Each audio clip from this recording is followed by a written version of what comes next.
This is Gadget Stop 321. In today's video, I'm going to take a look at my sister's fountain pen collection. She has some fountain pens that I don't have and I haven't used before. She's got a couple of cross Aventuras, a cross Calais, and a Faber-Castell Grip. Now, the reason she has two cross Aventuras is she had this one.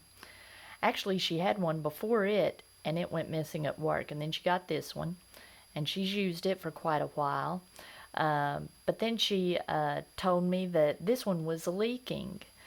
And come to find out, she had left it in her vehicle, and she wasn't aware that, excuse me, how sensitive fountain pens were to changes in conditions, temperatures, and whatnot. And she went out and bought another one, but I've cleaned this one up, and I want to do a little writing sample with it. She's got a cross Calais that we're going to look at in just a second. I don't have ink in this one, but I've got ink in the Faber-Castell. These two, the Calais and the Aventura, appear to use the same nib. They both have a medium nib, so I would imagine the writing experience would be similar. But I want to compare these two. This is a medium nib also. Let's see. I don't think I've ever used a cross fountain pen. This is a medium stainless steel nib. It appears to be, number 5 size. So, and it's almost out of ink. This is the one that kind of leaked a little bit. Let's see.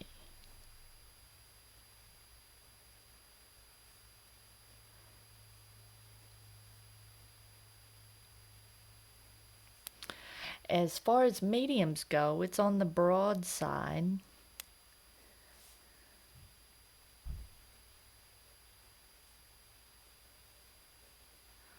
Okay.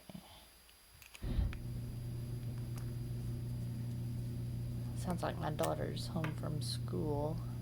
I'm above the garage. I don't know if y'all can hear that. Let's see, and here's the...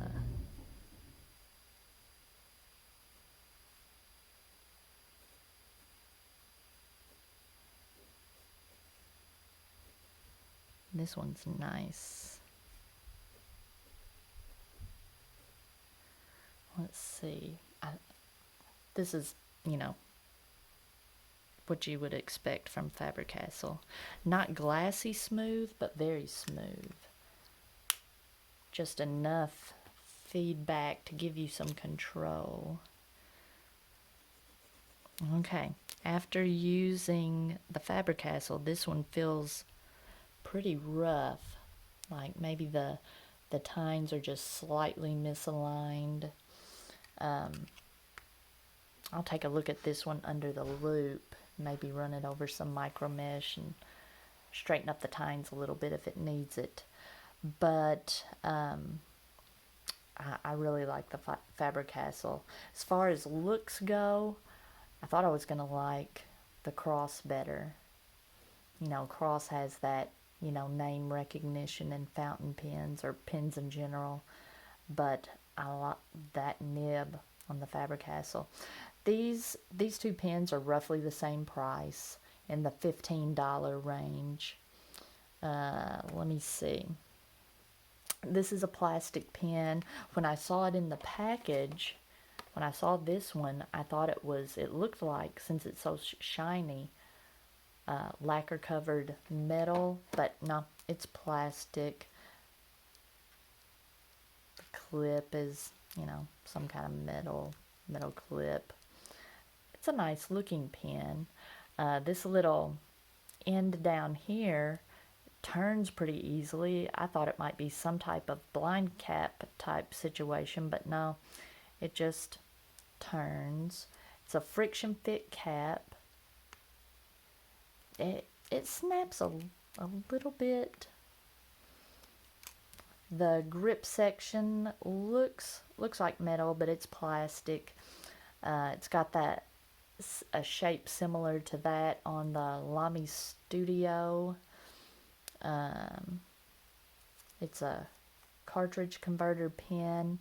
Cross uses their own proprietary cartridges, which I'm not super fond of. I typically, I don't mind using cartridges, but the Cross cartridges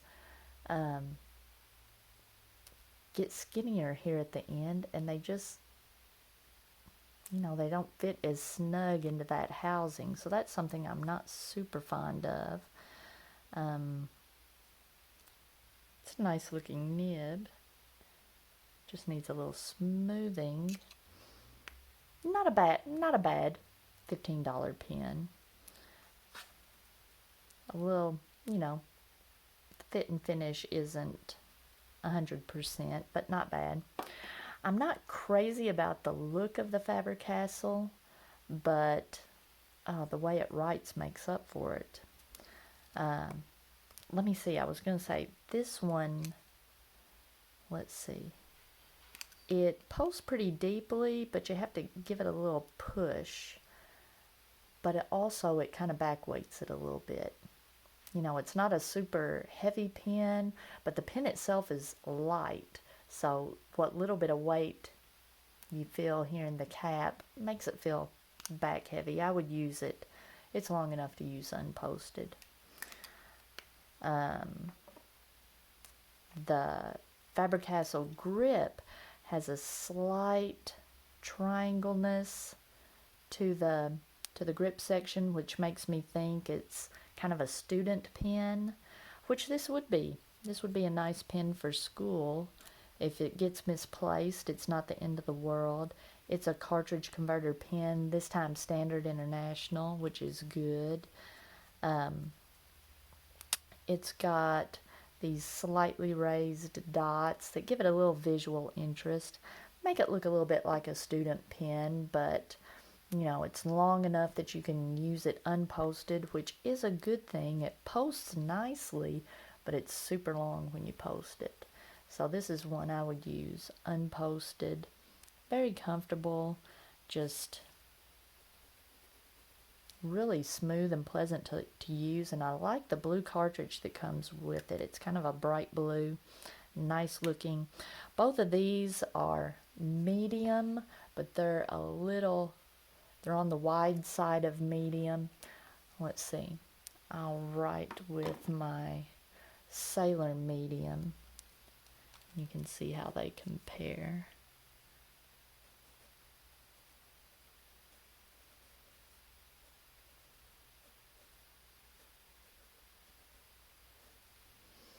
So a little bit broader, just maybe a half nib size broader than the Sailor. The Calais I don't have inked up. It's a nice matte black. This time it's a metal pen. The box said the MSRP was $47, but my sister bought it. It was $20, which I think is a reasonable price for this pen. It's matte black, but this time it's metal. It's got a nice weight to it. It's got some heft, but it's not heavy. I like the way the glossy black trim contrasts with the matte black body. Nice looking pen. It's got that same shape section. The section is plastic though. It's got a black coated nib. It's also medium. Same size as the nib on the Aventura. It's a cartridge converter pen. It doesn't have a cartridge in it right now. This one does not appear. It seems like it would post. Goes on there pretty deeply, but it just, does not post. One thing I'm not fond of is on the cap, the edges of the cap are fairly sharp. I wish those were finished off a little bit better. You can see it appears to be a brass pen. Let's see. And it's a snap cap, but the snap is just not the greatest. It goes on there fairly securely, like you can pull. I think, yeah, on some orientations, like you can turn it and it'll snap better than others. It's like a cross between a friction fit and a snap cap, but yeah, it's just not super satisfying. But those are the only two downsides. Actually, for me, three downsides. I like to post my pen. It doesn't post, but I don't think it was intended to. The cap's a little bit sharp, and it doesn't post super satisfyingly. I don't have ink in this one, but it feels, it feels smooth. It doesn't feel like it's misaligned. I think it would be a fairly smooth writer. The Aventura, I'm going to do a little bit of work on for my sister, but this is her favorite pen right now. This is the one she's using, and I agree. I think out of the three, that's my favorite. So, if you found this video helpful, please give me a thumbs up, and if you'd like to see more videos like this, please subscribe to my channel.